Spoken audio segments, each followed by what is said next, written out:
Jadi guys, kisah tentang kerajaan Lura menurut Profesor Zainal Abidin menggambarkan bahwa awal dari keberadaan kerajaan yang berpusat di Lura, yang merupakan kerajaan tertua di Sulawesi Selatan, berawal dari Puang Matua, yaitu Tuhan yang Maha Kuasa. Dikisahkan bahwa Matua menciptakan dewa-dewa atau raja-raja yang berkuasa di langit. Jumlahnya Sandakarua atau 8. Diciptakan moyang tumbuhan, air, besi, logam, binatang, marga satwa, dan lain-lain yang akan diturunkan ke bumi Sulawesi Selatan.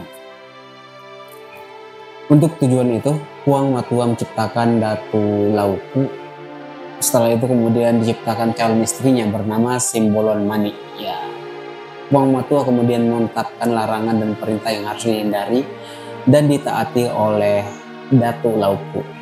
Kisah tentang Lura ini kemudian dijelaskan bahwa daerah Lura kala itu didiami oleh dewa-dewa atau dewata yang pernah dihukum oleh Puang Matua.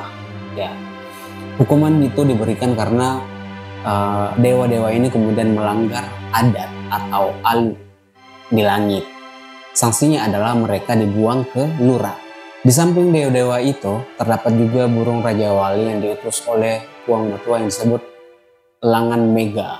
Fungsinya adalah bersama-sama untuk memerangi Pong Mulatau yang dikirim ke Lura oleh Puang Matua untuk mengadakan penertiban dan mengusahakan kesejahteraan bagi rakyat di Lura kala itu. Konon katanya, dengan bantuan Batara Lama yang diutus oleh Puang Matua ke Lura, maka semua dewa-dewa jahat dapat dikalahkan, kemudian ditawan serta dibawa kembali ke langit untuk diadili oleh Puang Matua. Para dewa memohon ampun kepada Puang Matua dan berjanji tidak akan melanggar adat lagi. Mereka meminta agar diizinkan untuk kembali ke Lura untuk menjaga tumbuh-tumbuhan, hewan, dan sejenisnya yang telah dikirim ke Lura demi kepentingan rakyat. Para dewa hanya meminta imbalan agar manusia pada waktu tertentu mempersembahkan sesajen kepada mereka. Permohonan itu dikabulkan oleh Puang Matua. Itulah sebabnya sehingga pada waktu tertentu ada yang mengadakan sesajen untuk para dewa-dewa itu atau dewata. Kisah mitologi ini kemudian menjelaskan bahwa pasangan Pong Mulatau dan Simbolon Mani melahirkan 4 kali dan selalu kembar, sehingga anaknya berjumlah 8 orang.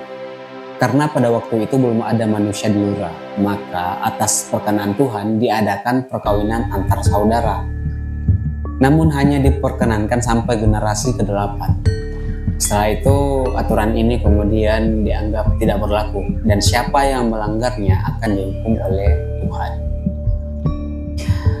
Perkawinan atau pernikahan anak-anak itu secara silang, misalnya anak pertama menikah dengan anak ketiga, anak kedua menikah dengan anak keempat, dan seterusnya.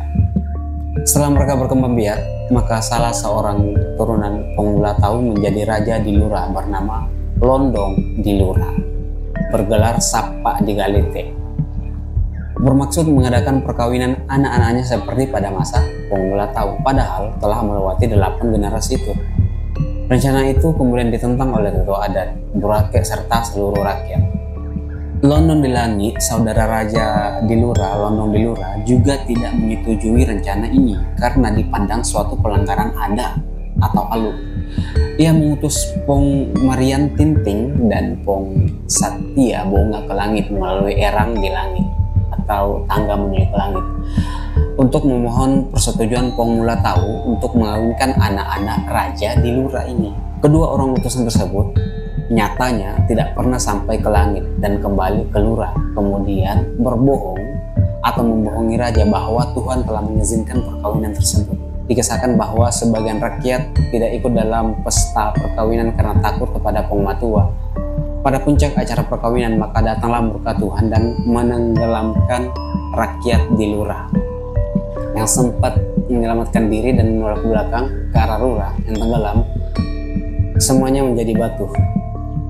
Erang di langit sebagai jembatan ke langit juga dihancurkan, yang kemudian menjadi puing-puing potongan batu. Daerah itu kini letaknya di pegunungan Bambapuang di daerah Kotu.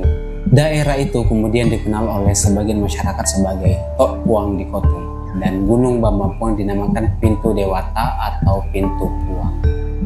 Dengan dasar itulah sehingga orang-orang Bugis dulu menyebut daerah itu Tanah Rigala, Tanah sakti atau sunyi, tanah keramat yang harus dihormati. Jadi ini adalah salah satu versi tentang mitologi atau cerita tentang Londok Bilora. Sebenarnya ada berbagai versi sih, cuman yang sempat dinarasikan atau diceritakan oleh Bapak Muhammad Natsir Sitonda dalam buku Sejarah Mesir Kuno, ya kisah seperti ini.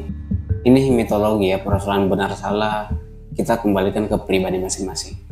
Sekian dulu and see you on the next video.